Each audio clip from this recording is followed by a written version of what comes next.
Hello students, welcome back. In the last lecture, we discussed about matter. We also studied the physical changes and the chemical changes. In the chemical changes, we were discussing laws of chemical combination. The laws of chemical combination that we have discussed so far are: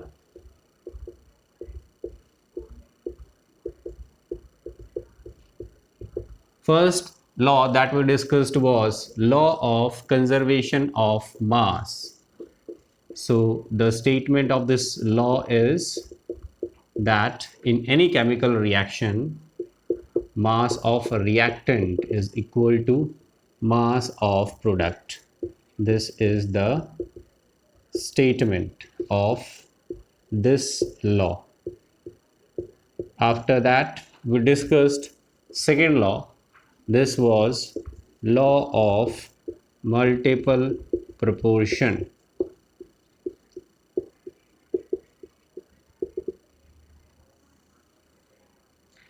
This law says that when two elements combine to form two or more compound, then they do so in a simple whole number ratio to one another.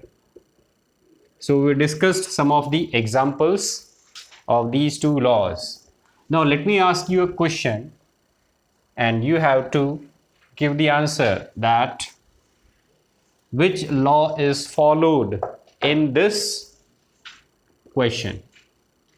Carbon and oxygen combine to form carbon monoxide and carbon dioxide. Full stop. Identify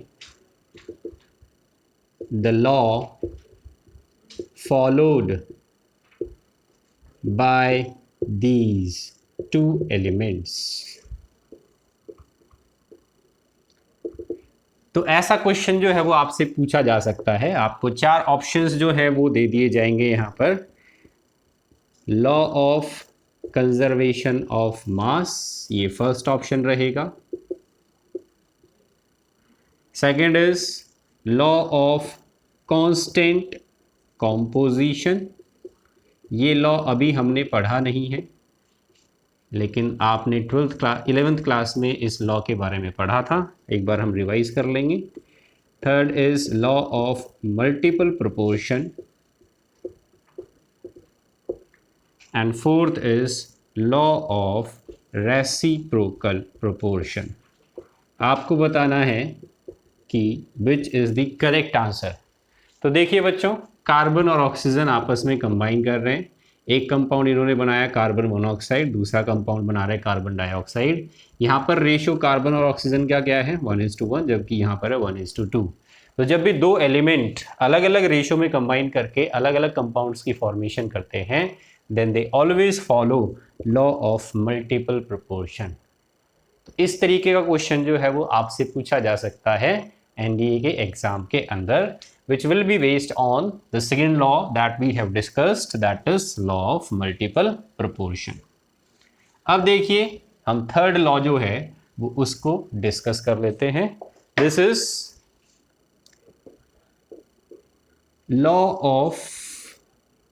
the third law of definite proportion या law of constant composition. इस law की क्या statement है? इस law की ये statement होती है कि आपके पास अगर कोई भी कंपाउंड है तो इस कंपाउंड को आप किसी भी मेथड से बनाइए, इस कंपाउंड के अंदर जो एलिमेंट्स होंगे उनका रेशो जो है वो हमेशा फिक्स रहेगा. फॉर एग्जांपल वाटर बना रहे हैं हम. वाटर बनाने की हमारे पास ये दो रिएक्शन है, वाटर फॉर्मेशन की ये दो रिएक्शन हम देखते हैं. एक है H2 + ½ O2, it gives us H2O. और एक हमने रिएक्शन करवाई, ये मीथेन का कंबशन करवाया, तो इससे हमें मिला वाटर। तो देखिए यहाँ पर बैलेंस कर लेते हैं इसको। This is a balanced reaction. इस रिएक्शन में भी वाटर की फॉर्मेशन हो रही है और इस रिएक्शन में भी वाटर की फॉर्मेशन हो रही है। आप इन दोनों रिएक्शन से जो वाटर मिला है, अगर इस वाटर के अंदर हाइड्रोजन और ऑक्सीजन के एटम्स की रेशो देखते हैं, तो एटम की रेशो जो है वो मिलती है 2:1, मतलब 2 एटम हाइड्रोजन के 1 एटम ऑक्सीजन के साथ कंबाइन करते हैं। और अगर आप मास रेशो देखते हैं, तो मास रेशो क्या हो जाएगा, हाइड्रोजन का एटॉमिक मास 1 होता है, 2 एटम है इसका मतलब एटॉमिक मास हो गया 2, ऑक्सीजन का एटॉमिक मास होता है 16। तो यहाँ पर अगर आप मास की रेशो देखते हैं, तो दोनों ही एग्जाम्पल्स में रेशो 1:8 देखने को मिलती है। तो इसका मतलब क्या हुआ, वाटर को किसी भी मेथड से आप सिंथेसाइज करो, द रेशो, एटॉमिक रेशो और their mass ratio is going to be same. तो इस वजह से इसको बोला जाता है law of constant composition, means the composition of water will always remain constant irrespective of the method by which it is being produced। तो ये हो गया हमारा लॉ ऑफ कांस्टेंट कॉम्पोजिशन। इसके बाद में हमारा फोर्थ लॉ जो आता है, this is law of reciprocal proportion. ये लॉ क्या कहता है, ये लॉ ये कहता है कि अगर हमारे पास 3 एलिमेंट्स हैं, for example carbon, hydrogen and oxygen, ये 3 एलिमेंट्स हैं।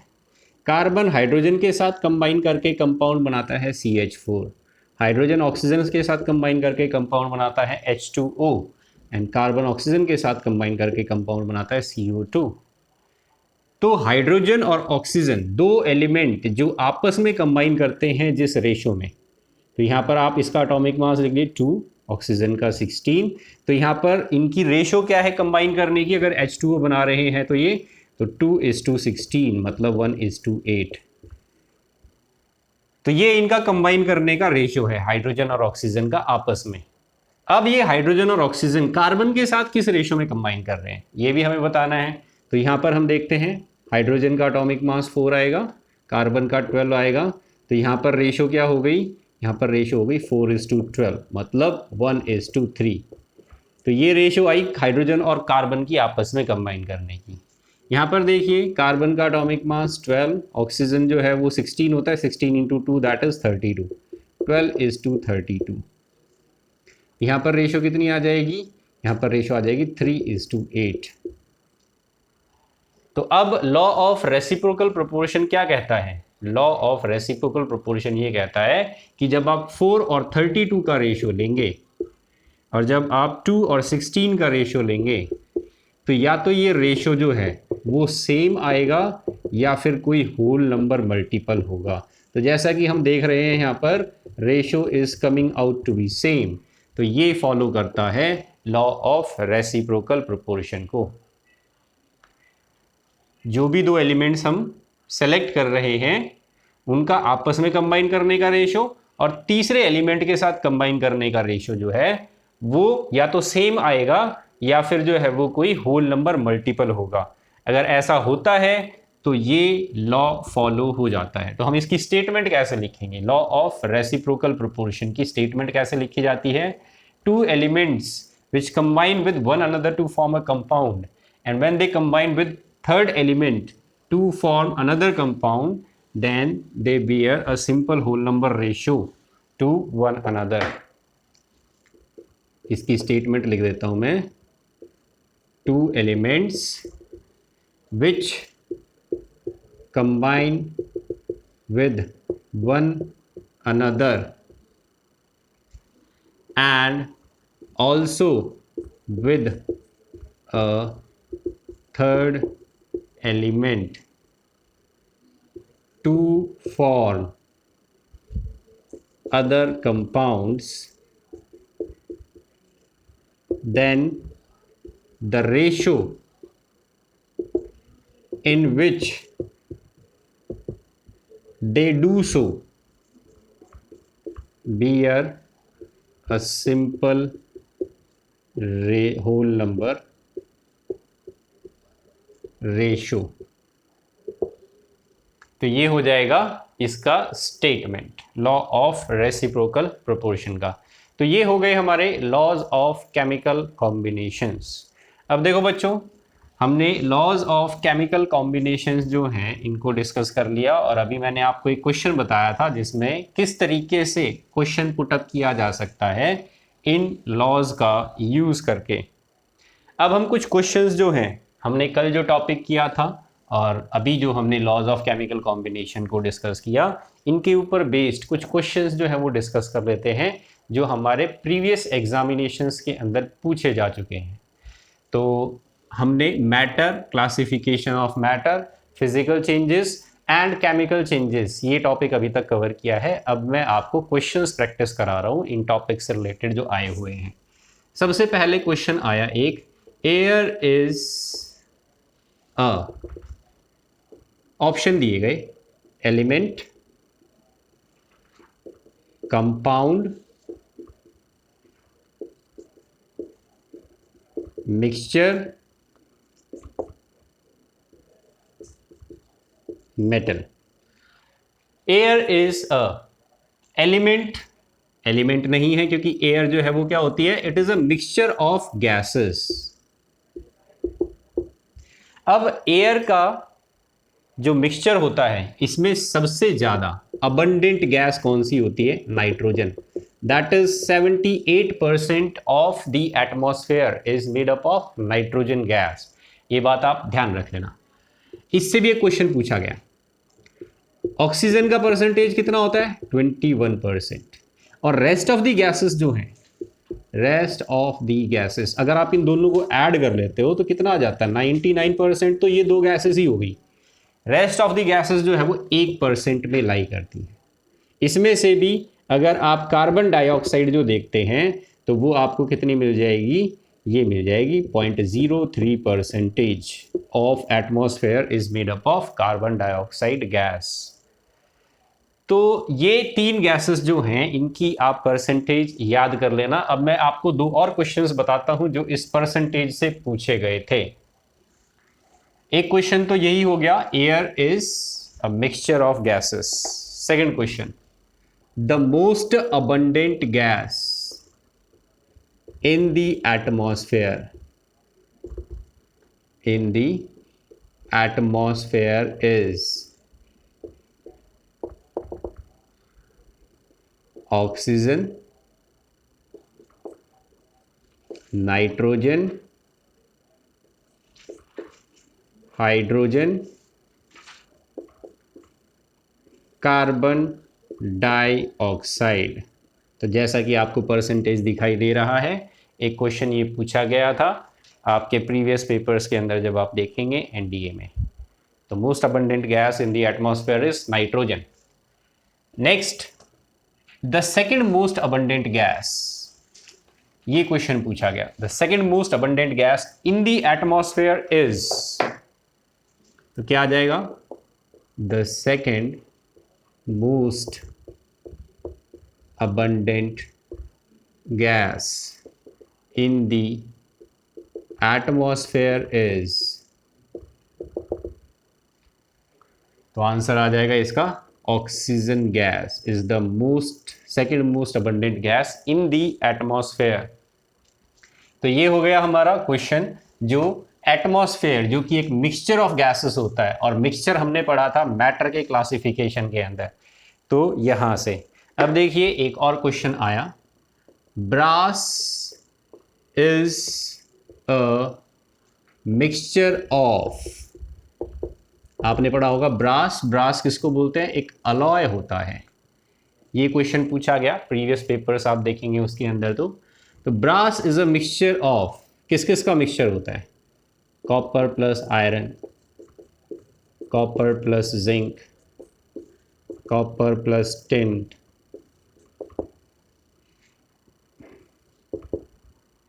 Copper plus nickel. तो बताइए इनमें से ब्रास जो है वो किसका मिक्सचर होगा।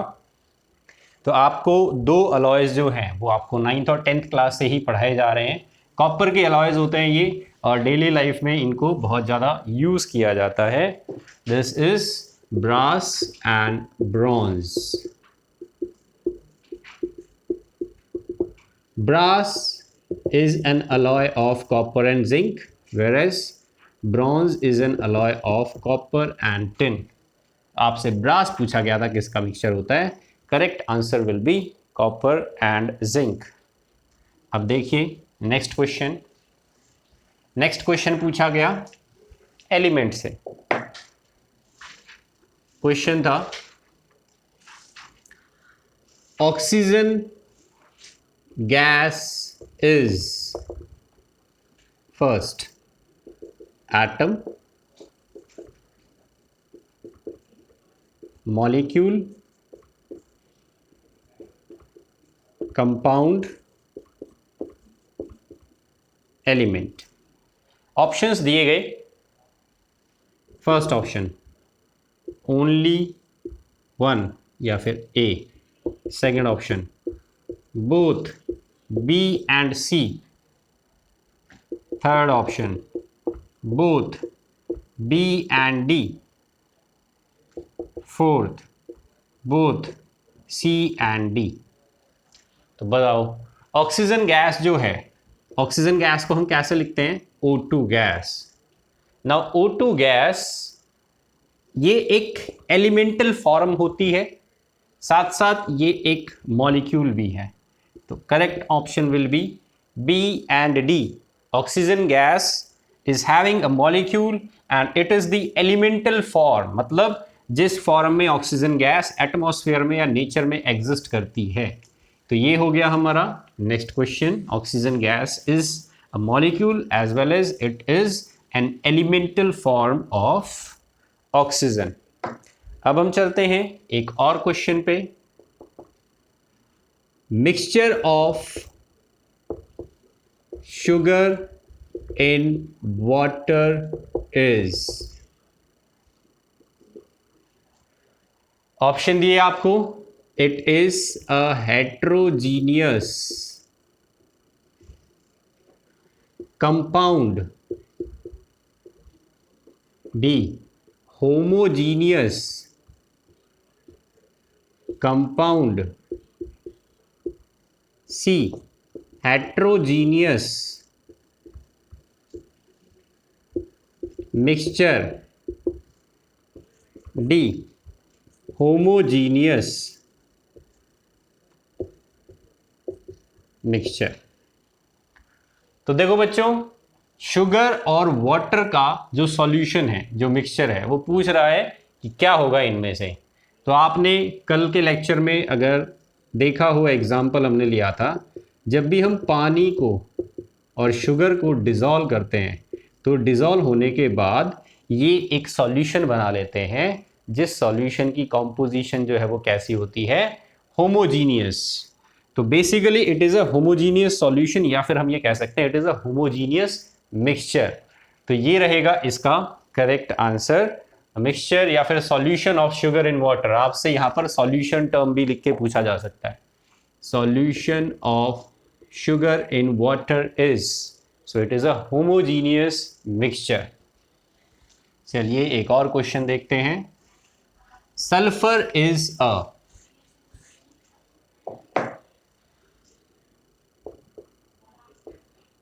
Sulphur is a metal, non-metal, metalloid, none of these। तो बताइए सल्फर जो है वो क्या होता है। तो पता ही होगा आप सभी को, सल्फर जो है वो एक पी ब्लॉक एलिमेंट है और नॉन मेटल की कैटेगरी में आता है।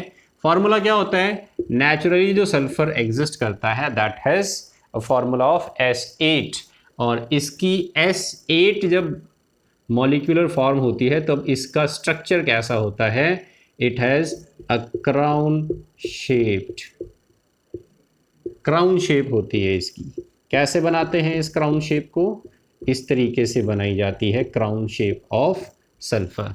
तो ये हो गए कुछ क्वेश्चंस जो हमने लास्ट टॉपिक डिस्कस किया था इससे रिलेटेड जो पूछे जा चुके हैं हमारे प्रीवियस एग्जाम्स के अंदर। ये थे मैटर से रिलेटेड टॉपिक्स। अब हम आ जाते हैं फिजिकल चेंजेस। जो फिजिकल चेंजेस वाला पोर्शन हमने कल स्टडी किया था, इसके रिलेटेड क्वेश्चंस। अब देखो बच्चों, यहां पर फिजिकल चेंजेस से एक क्वेश्चन पूछा गया एक बार, और ये क्वेश्चन जो है वो इनडायरेक्टली रिलेटेड था ट्रांसफॉर्मेशन से। क्वेश्चन दिया गया, you have a water sample having temperature 70 degree Fahrenheit, convert it into। तो फ़ारेनहाइट में हमें टेम्परेचर दिया गया है और इसको हमसे कन्वर्ट करवाया जा रहा है केल्विन के अंदर। तो हम इसको किस तरीके से जो है वो चेंज करेंगे। तो केल्विन और डिग्री सेंटीग्रेड का तो हमारे पास स्केल होता है, degree Kelvin is equal to 273.15 plus degree centigrade. Fahrenheit और सेंटीग्रेड का आपको कन्वर्जन जो है वो पता होना चाहिए। फ़ारेनहाइट को सेंटीग्रेड में कन्वर्ट कर लो और उसके बाद में इस इक्वेशन में यूज कर लो, you will get the answer. तो वाटर का टेम्परेचर दे रखा था और इसको केल्विन में पूछा जा रहा था, मतलब यूनिट कन्वर्जन का क्वेश्चन हो गया एक तरीके से ये। तो इसको हम फिजिकल ट्रांसफॉर्मेशन जो है उसके अंदर भी देख सकते हैं, या फिर इसको यूनिट कन्वर्जन मेथड में भी देख सकते हैं। तो देखो, डिग्री सेंटीग्रेड और फ़ारेनहाइट का रिलेशन क्या होता है। Degree centigrade is equal to 5/9 degree Fahrenheit -32। This is the relation. आपको कितना फ़ारेनहाइट दिया गया है, 70। तो 70 - 32 क्या आएगा, 5/9 इंटू 38। इसको आप सॉल्व कर लो।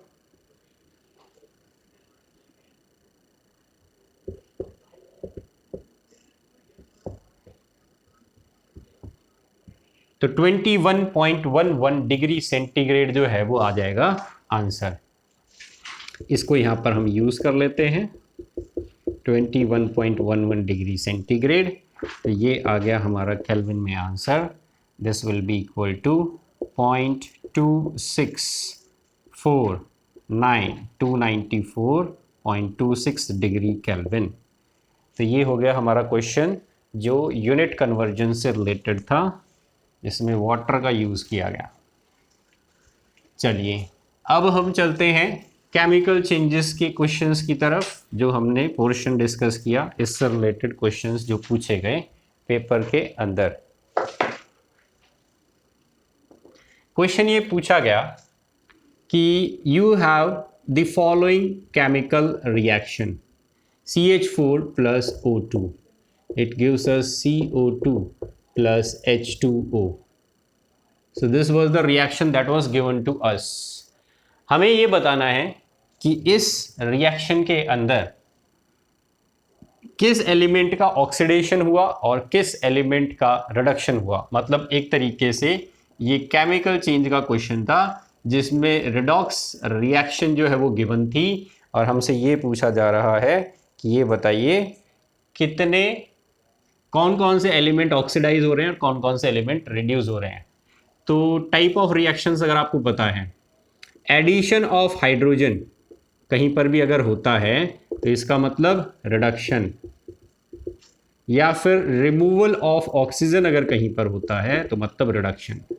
दूसरी तरफ एडिशन ऑफ ऑक्सीजन अगर कहीं होता है, इसका मतलब होता है ऑक्सीडेशन, और रिमूवल ऑफ हाइड्रोजन अगर होता है तो उसका मतलब भी ऑक्सीडेशन होता है। यहाँ देखिए कार्बन के साथ हाइड्रोजन था, लेकिन यहाँ पर ऑक्सीजन आ गया, मतलब हाइड्रोजन हट गया, ऑक्सीजन जुड़ गया, तो ये वाला प्रोसेस हो रहा है। इसका मतलब कार्बन का ऑक्सीडेशन हो रहा है इस रिएक्शन में। यहाँ देखो ऑक्सीजन है, यहाँ पर ऑक्सीजन के साथ हाइड्रोजन आ गया, इसका मतलब ऑक्सीजन जो है इसका रिडक्शन हो रहा है रिएक्शन में। और अगर कोई पूछे कि हाइड्रोजन का क्या हुआ, तो यहाँ पर हाइड्रोजन जो है वो कार्बन के साथ जुड़ा हुआ था, लेकिन यहाँ पर हाइड्रोजन जो है वो ऑक्सीजन के साथ जुड़ा हुआ है। तो ऑक्सीजन ज़्यादा इलेक्ट्रोनेगेटिव एलिमेंट होता है कार्बन से। ज़्यादा इलेक्ट्रोनेगेटिव एलिमेंट अगर जुड़ता है तो इसका मतलब क्या होता है, ऑक्सीडेशन होता है। तो इस रिएक्शन में अगर हम ये देखें कि किसका ऑक्सीडेशन हुआ और किसका रिडक्शन हुआ, तो आपको ये देखकर पता चलेगा carbon and hydrogen are undergoing oxidation और रिडक्शन किसका हो रहा है, ऑक्सीजन इज अंडरगोइंग रिडक्शन। ऐसी कोई भी रिएक्शन जो है वो आपको नहीं दी जाएगी जिसके अंदर सिर्फ ऑक्सीडेशन या फिर सिर्फ रिडक्शन जो है वो देखने को मिले। जब भी किसी रिएक्शन में किसी एक एलिमेंट का ऑक्सीडेशन होता है तो किसी दूसरे एलिमेंट का रिडक्शन जरूर देखने को मिलता है। अब देखो हमें ऑप्शंस क्या क्या दिए गए थे। In this reaction carbon is oxidised, second oxygen is reduced, third hydrogen is reduced, fourth carbon is reduced। Option में किया गया only first is correct, B both first and second are correct, C second and fourth are correct, और D second and third are correct। तो देखो इसके अंदर carbon oxidise हो रहा है, ऑक्सीजन रिड्यूस हो रहा है, ये दो स्टेटमेंट जो है वो तो ठीक हैं, लेकिन हाइड्रोजन का ऑक्सीडेशन हो रहा था, कार्बन जो है इसका ऑक्सीडेशन हो रहा था, ये दोनों स्टेटमेंट गलत हैं। तो we have the correct option that is second. तो ये हो गए हमारे कुछ क्वेश्चंस जो अभी तक हमने टॉपिक पढ़ा, इससे रिलेटेड एग्जामिनेशंस के अंदर पूछे गए हैं। अब हम आगे फर्दर कंटिन्यू करते हैं। आज मैं आपको 10th क्लास के अंदर जो आपने टाइप्स ऑफ रिएक्शंस पढ़ी थी और उससे रिलेटेड क्वेश्चंस जो पूछे गए हैं एनडीए के एग्जाम में, वो बता देता हूं। टाइप्स ऑफ केमिकल रिएक्शंस, इसको आपने 10th क्लास में पढ़ा था, कैरेक्टरिस्टिक्स ऑफ केमिकल रिएक्शन इस टॉपिक के अंदर। तो कैरेक्टरिस्टिक्स क्या क्या होती हैं, आपको कैसे पता चलता है कि कहीं पर भी कोई रिएक्शन हुई, इन चेंजेस की वजह से, change in colour, change in temperature, change in physical state,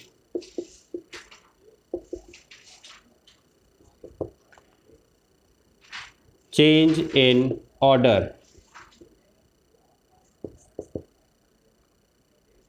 formation of precipitate। तो ये सारे कैरेक्टरिस्टिक्स थे जिससे हमें पता चलता है कि कहीं पर कोई केमिकल रिएक्शन होती है या नहीं होती है, और इन्हीं कैरेक्टरिस्टिक्स के बेसिस पे हमने टाइप्स ऑफ रिएक्शंस जो हैं वो बना रखी थी। जैसे कि क्या क्या टाइप्स ऑफ रिएक्शंस हम पढ़ते थे 10th क्लास में, combination reaction, decomposition reaction,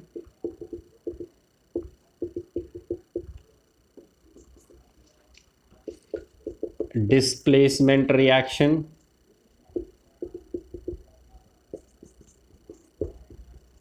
double displacement reaction,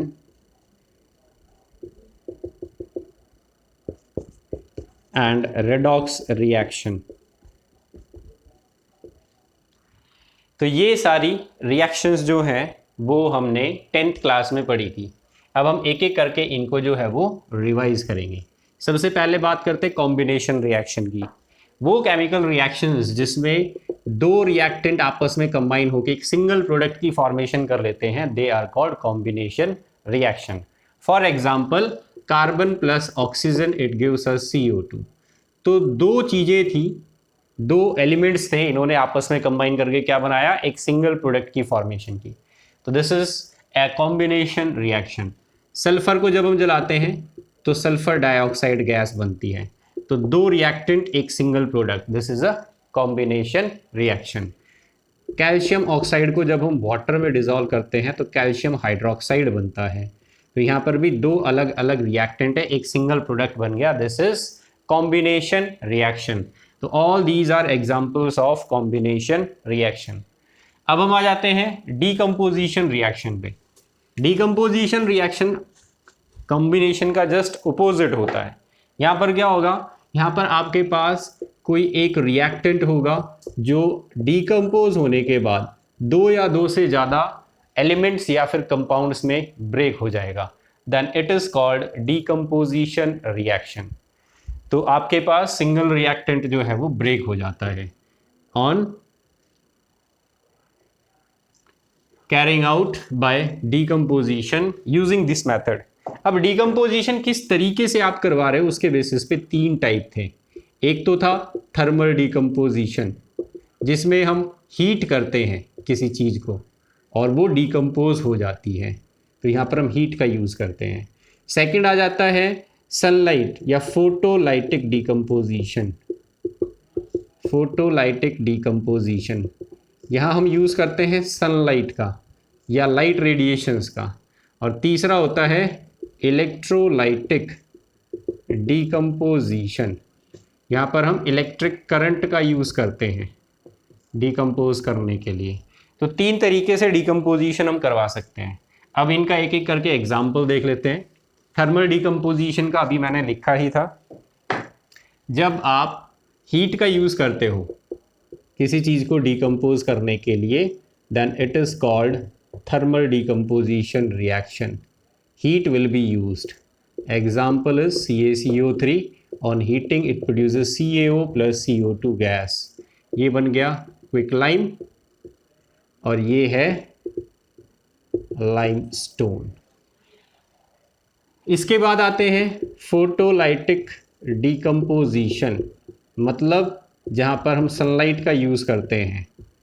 तो आपने फोटोग्राफी के अंदर जो है वो AGBR इसका फोटोलाइटिक डीकम्पोजिशन करवाया था 10th क्लास में। तो इस तरीके से रिएक्शन लिखी जाती थी। सिल्वर ब्रोमाइड एक फोटो सेंसिटिव मटेरियल होता है जो लाइट रेडिएशंस अगर इसके ऊपर गिरती हैं तो डीकम्पोज हो जाता है सिल्वर में और ब्रोमीन वेपर्स में। इसके बाद में आ जाते हैं हम इलेक्ट्रोलाइटिक डीकम्पोजिशन। अभी मैंने आपको इलेक्ट्रोकेमिस्ट्री चैप्टर जब पढ़ा रहा था तब स्टार्टिंग में इलेक्ट्रोलाइटिक डीकम्पोजिशन, इलेक्ट्रोलाइटिक सेल जो है वो पढ़ाया था। तो इलेक्ट्रोलाइटिक डीकम्पोजिशन में क्या होता है, किसी भी सब्सटेंस को जिसका भी इलेक्ट्रोलाइसिस करवाना है, या तो उसको मॉल्टन फॉर्म में लीजिए या फिर उसको लिक्विड स्टेट में लीजिए, सॉल्यूशन स्टेट में, और उसके थ्रू इलेक्ट्रिक करंट पास करवा दीजिए, तो वो डीकम्पोज हो जाता है एलिमेंटल फॉर्म में। So this is called electrolytic decomposition.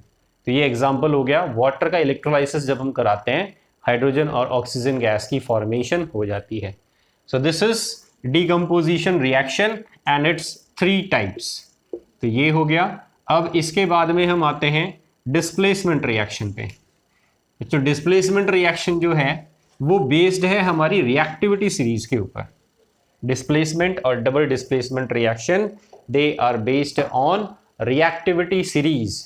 तो रिएक्टिविटी सीरीज अगर आपको याद है तो आप इन दोनों को इजीली समझ सकते हैं।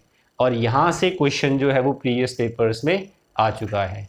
आपको एक सीरीज दी गई थी और आपको ये बताना था इस सीरीज के अंदर सही अरेंजमेंट क्या है एलिमेंट्स का on the basis of their reactivity. तो डिस्प्लेसमेंट रिएक्शन में देखिए क्या होता है, more reactive element it displace less reactive element from its solution। तो ये बेस्ड है इस रिएक्टिविटी सीरीज पे।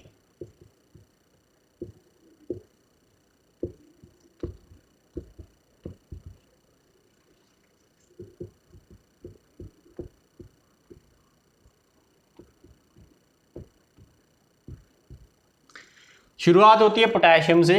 Potassium, sodium, calcium, magnesium, aluminium, zinc, chromium, iron, nickel, tin, lead, hydrogen, copper, mercury, silver and gold. तो यहाँ से हम down आते हैं, रिएक्टिविटी कम होती जाती है।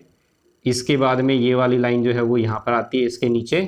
तो जैसे जैसे हम ऊपर से नीचे आएंगे रिएक्टिविटी कम होती जाएगी, कम रिएक्टिव एलिमेंट होता जाएगा नीचे वाला, ऊपर वाला ज़्यादा रिएक्टिव है। और डिस्प्लेसमेंट रिएक्शन में क्या होता है, ऊपर वाला एलिमेंट नीचे वाले एलिमेंट को क्या कर देता है, रिप्लेस या डिस्प्लेस कर देता है सॉल्यूशन में से। तो अब जैसे अगर आपसे ये क्वेश्चन पूछा जाए कि आपके पास ये रिएक्शन जो है वो गिवन है, अब ये बताइए ये रिएक्शन पॉसिबल है या नहीं है, इज दिस रिएक्शन पॉसिबल और नॉट। CuSO4 प्लस निकल, कॉपर सल्फेट का सॉल्यूशन था, उसके अंदर हमने निकल मेटल जो है इसको डाल दिया, तो निकल सल्फेट बना और कॉपर जो है वो बाहर निकल गया। तो this reaction is possible, why, because nickel is more reactive metal than copper, so it will displace copper from its solution. तो इसका मतलब क्या हुआ, रिएक्टिविटी की अगर बात की जाए तो निकल is more reactive than copper. अब आपको जो है वो क्वेश्चन दिया गया एनडीए के एग्जाम में, वो कैसे दिया गया, आपको ये क्वेश्चन दिया गया, identify which of the following, identify which of the following is correct order of metals according to their reactivity, reactivity के अकॉर्डिंग कौन सा ऑर्डर सही है।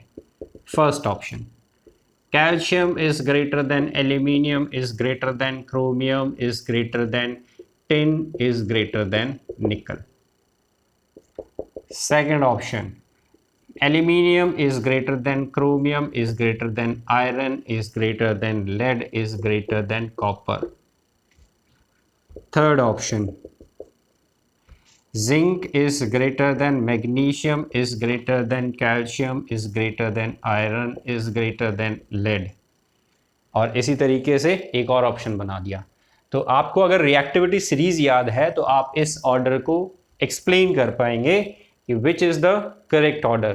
तो यहाँ पर देखिए, कैल्शियम, एल्यूमिनियम, क्रोमियम, टिन और निकल, tin is less reactive than निकल, यहाँ पर जो है वो ऑर्डर गलत हो गया, तो first is incorrect.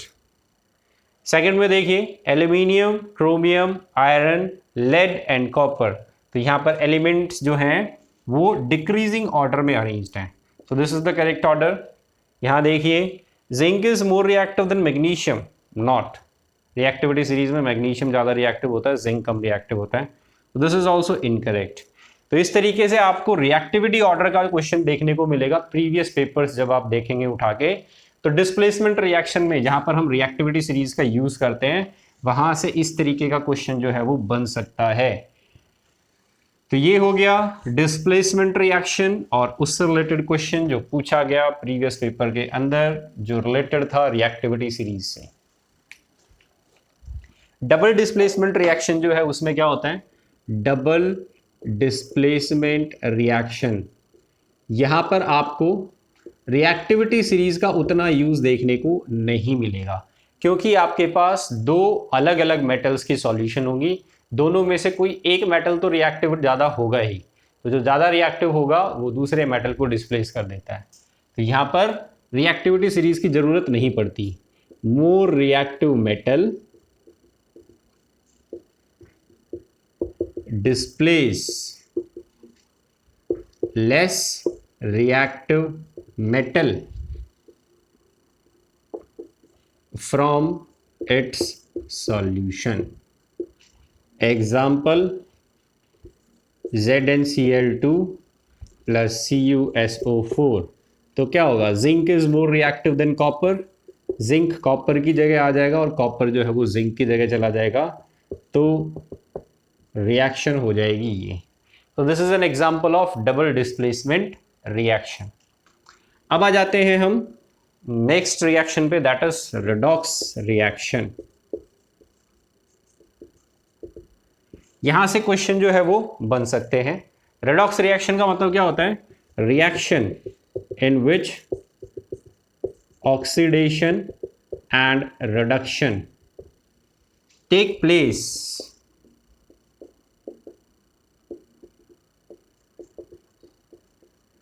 Simultaneously. This is called redox reaction. अब रिडॉक्स रिएक्शन जो है, इसमें रिडक्शन का मतलब क्या होता है, आपको अभी बताया ही था। हाइड्रोजन का एडिशन या ऑक्सीजन का रिमूवल जो है वो रिडक्शन कहलाता है। ऑक्सीडेशन किसको बोलते हैं, ऑक्सीजन का एडिशन या हाइड्रोजन का रिमूवल जो है वो कहलाता है ऑक्सीडेशन। तो हमें कोई क्वेश्चन जो है उसमें रिएक्शन दी जा सकती है और पूछा जा सकता है which of the following element is undergoing oxidation या which of the following element is undergoing reduction. For example you have to find out which of the element is undergoing oxidation and which is undergoing reduction in this reaction. So C plus O2 gives us CO2. इस reaction के अंदर carbon के साथ oxygen जुड़ गया, इसका मतलब carbon का क्या हो रहा है, ऑक्सीडेशन। तो रिडक्शन किसका होगा, रिडक्शन होगा ऑक्सीजन का। आपसे क्वेश्चन कैसे पूछा जाएगा, carbon is undergoing oxidation. Second, oxygen is undergoing reduction. Third, carbon is undergoing reduction. And fourth, oxygen is undergoing oxidation. Statement लिखी जाएगी, only first is correct. B, both first and second are correct. अब देखो बच्चों, ऐसे questions में हो सकता है आप जल्दबाजी में मिस्टेक कर दो, तो आपको इस बात का ध्यान रखना है कि जब भी किसी रिएक्शन में एक सब्सटेंस ऑक्सीडाइज होता है तो दूसरा सब्सटेंस जरूर होगा उस रिएक्शन के अंदर जो रिड्यूस हो रहा होगा।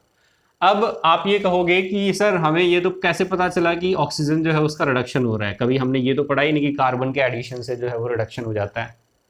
तो देखो बच्चों, एक ज़्यादा इलेक्ट्रोनेगेटिव एलिमेंट जब भी ऐड होता है किसी चीज़ के साथ, ज़्यादा इलेक्ट्रोनेगेटिव एलिमेंट, तो उस चीज़ का क्या होता है, ऑक्सीडेशन।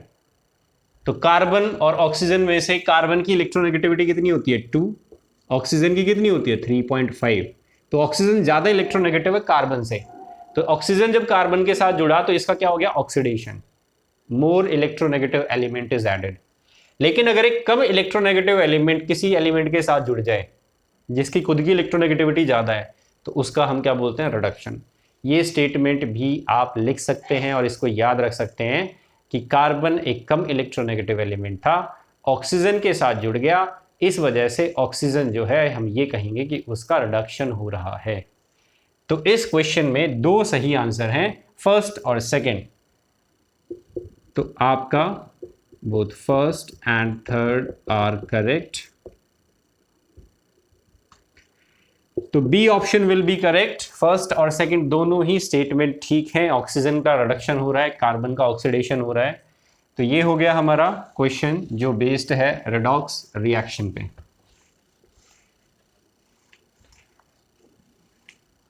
अब देखो हम आ जाते हैं अगले टॉपिक के ऊपर। अगला टॉपिक जो है हमारा वो है यूनिट से रिलेटेड, यूनिट कन्वर्जन। आपको आना चाहिए अगर आप एनडीए की प्रिपरेशन कर रहे हैं तो।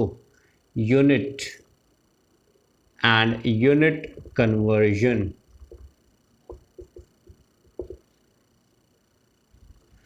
यूनिट क्या होती है, यूनिट बेसिकली हमारे पास एक पैरामीटर है जो कि मेजरमेंट करने के लिए यूज़ किया जाता है। तो ये बेसिकली हमारे पास एक क्वांटिटी होती है। हमारे पास 7 बेसिक फंडामेंटल यूनिट्स जो हैं वो बनाई गई थी, जो इंटरनेशनल सिस्टम एसआई यूनिट्स जिनको बोला जाता है। कौन कौन सी है ये 7 बेसिक फंडामेंटल यूनिट्स? सबसे पहले तो आ जाता है लेंथ। लेंथ की यूनिट क्या बनाई गई थी, मीटर। दूसरा क्या है, मास। मास की यूनिट क्या बनाई थी, किलोग्राम। तीसरा है टाइम। टाइम की यूनिट बनाई गई थी second. Fourth is amount of substance.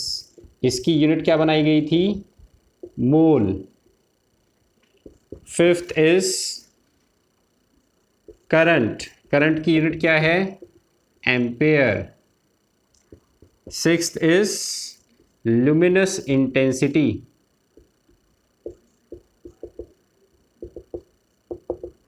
और इसकी यूनिट क्या बनाई गई थी, कैंडेला। अब एक और यूनिट रह गई हमारी, सेवंथ यूनिट। सेवंथ यूनिट क्या है, seventh unit is temperature. Temperature जो है इसकी एसआई यूनिट किसको बनाया गया, केल्विन को। अब देखो ये जो यूनिट्स होती हैं, इन यूनिट्स को दूसरी सब्सिडरी यूनिट्स या डिराइव्ड यूनिट्स के अंदर हमें कन्वर्ट करना आना चाहिए। ठीक है, तो आपसे इन यूनिट्स की डेफिनेशन जो है वो तो नहीं पूछी जाती है, लेकिन यूनिट कन्वर्जन जो है वो करवाया जा सकता है। तो आपको इन यूनिट्स को कन्वर्ट करना जो है वो आना चाहिए। तो जैसे कि 1 मीटर में कितने सेंटीमीटर होते हैं, या कितने मिलीमीटर होते हैं, या कितने किलोमीटर होते हैं, या कितने यार्ड होते हैं, ये सारी यूनिट कन्वर्जन्स जो हैं वो यहाँ पर पूछी जा सकती हैं। जैसे मैंने आपको एक क्वेश्चन बताया था प्रीवियस पेपर के अंदर आया, आपको दिया गया है फ़ारेनहाइट और पूछा गया है केल्विन में टेम्परेचर। तो इस तरह के क्वेश्चंस जो है यूनिट कन्वर्जन से पूछे जा सकते हैं। तो मीटर जो है वो हमारे पास क्या हो गई, एसआई यूनिट हो गई डिस्टेंस की या लेंथ की। अब इस मीटर के साथ अगर हम कोई प्रीफिक्स जोड़ दें, कौन से प्रीफिक्स, सेंटी, मिली, माइक्रो, तो ये प्रीफिक्स लगने के बाद ये एसआई यूनिट जो है वो कन्वर्ट हो जाती है जिस यूनिट में, that is called derived unit. तो जैसे सेंटी लगने के बाद मीटर के पीछे, तो ये बन जाएगा सेंटीमीटर। तो सेंटीमीटर क्या हो गई, एक डिराइव्ड यूनिट हो गई जो एसआई यूनिट से डिराइव की गई। और ये जो प्रीफिक्स हमने लगाया है, ये प्रीफिक्स एक 10 की पावर के लिए लगाया गया है। सेंटी का मतलब होता है 10 की पावर -2। तो जब आप इतने छोटे नंबर से डील करेंगे, मीटर का इतना छोटा जब पावर में रहेगा आपके पास नंबर, तो आप उसको सेंटीमीटर लिख सकते हैं। मिली के लिए 10 की पावर -3, माइक्रो के लिए 10 की पावर -6, नैनो के लिए 10 की पावर -9, पीको के लिए 10 की पावर -12, फेम्टो के लिए 10 की पावर -15, एटो के लिए 10 की पावर -18। ये जब भी प्रीफिक्स लगेंगे मीटर के साथ तो वो डिराइव्ड यूनिट्स में कन्वर्ट हो जाते हैं, और उन डिराइव्ड यूनिट्स का मतलब होता है इतना छोटा नंबर या इतनी छोटी वैल्यू। तो एक मीटर जो है उसके अंदर कितने सेंटीमीटर हो गए, अब देखो 10 की पावर -2 सेंटीमीटर जो है वो किसके बराबर हो जाते हैं हमारे पास,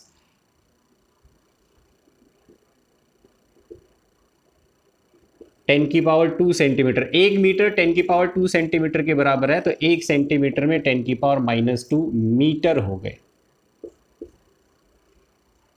तो इसी फैक्टर का हम क्या कर सकते हैं, यूज कर सकते हैं कन्वर्ट करने के लिए।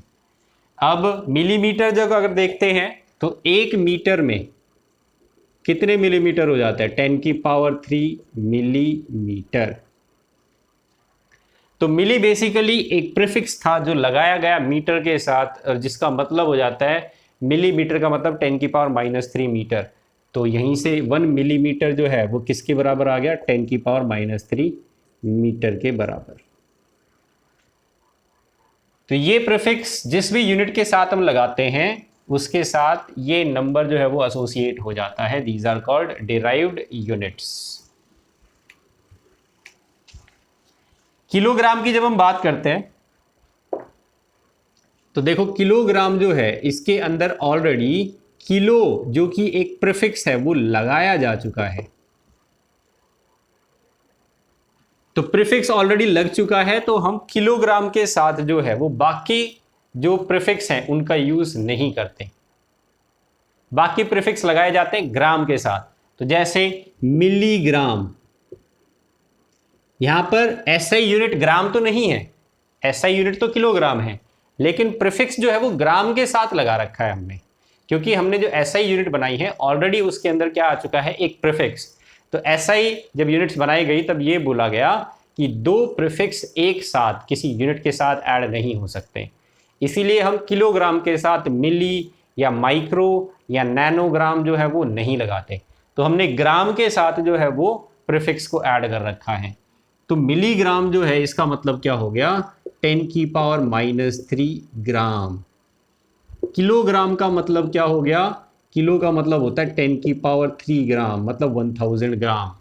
तो इस बात का ध्यान रखना, वेट के केस में ही ऐसा है, जो SI यूनिट है ऑलरेडी उसके अंदर एक प्रीफिक्स लगा हुआ है। तो हम यहाँ पर ग्राम जो कि एक SI यूनिट नहीं थी उसके साथ हम इन प्रीफिक्स को लगाते हैं और फिर हम डिराइव्ड यूनिट्स बनाते हैं।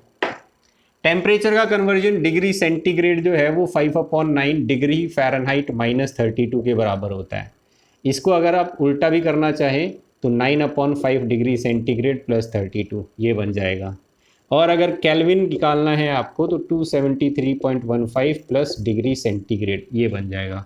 तो ये 3 कन्वर्जन के फॉर्मूला हैं जो आपको याद रखने हैं टेम्परेचर के लिए। इसके बाद आ जाते हैं हम amount of substance that is mole. यहां से भी कई क्वेश्चंस जो है वो पॉसिबली बनाए जा सकते हैं। तो अमाउंट ऑफ सब्सटेंस की यूनिट होती है मोल, और मोल कैसे निकालते हैं, number of mole is equal to given weight upon, atom है तो एटॉमिक वेट या एटॉमिक मास, कौन सा atomic mass, gram atomic mass. Molecule है तो given weight upon gram molecular mass. ये हो जाएगा नंबर ऑफ मोल्स निकालने के लिए फॉर्मूला।